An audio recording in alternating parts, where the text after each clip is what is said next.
আসসালামু আলাইকুম, সবাই কেমন আছেন? আমিও ভালো আছি। যে প্রতিবারের মতো রেডি হয়ে আমরা বের হয়ে গেলাম। একটা পার্কে যাওয়ার কথা ছিল আমাদের, এই পার্কে গেছি আমরা।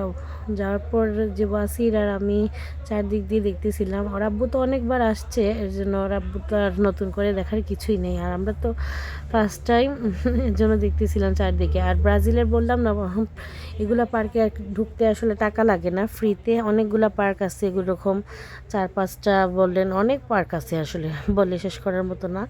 মানুষ সাইকেলিং করতে আসে, ঘুরতে আসে, যার যার মতো টাইম স্পেন্ড করে।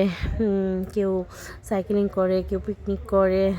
তো আমরাও গেছিলাম পিকনিকের মতো, চিপস টিপস নিয়ে গেছিলাম, কুকটুক নিয়ে গেছিলাম, চাদর নিয়ে গেছিলাম। ওখানে বসে আমরা কতক্ষণ রেস্ট করছি। আর আমার ছেলে আইসক্রিম দেখছিল, দূর থেকে আইসক্রিম দেখে শুধু আইসক্রিম খাওয়ার জন্য বায়না করতেছিল। আর এখানে আইসক্রিমগুলোর দাম অনেক বেশি, বাইরে যেগুলো আইসক্রিম 2 টাকা করে, আর এখানে আইসক্রিম 12 টাকা 14 টাকা এরকম, মানে ডাবল দাম আর কি। আর বেসিক্যালি এগুলো জায়গায় একটু দাম থাকে সব জিনিসের, কিন্তু ও তো বাচ্চা মানুষ, সে বুঝতেছিল না। তারপর আব্বু বললো ব্যাগে তো সব কিছু আছে, চিপস আছে, কোক আছে, এগুলো খাও। সে বলতেছে না।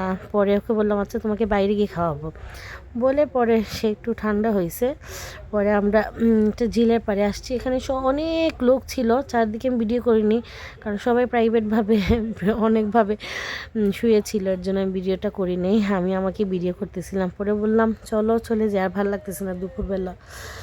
পরে বললো ওর আব্বু চলো ঠিক আছে যাই। আসার পর দেখলাম আমাদের বাসার যে গেটটা আছে, গেটের সামনে আমাদের একটা দোকানদার আছে, ওনার ছেলে আর কি ভিজতেছে দেখে ও আর কি ভিজার জন্য আর কি আফসোস করতেছে। পরে ওর আব্বু ওকে বললো চলো তাহলে তোমাকেও ভিজাই।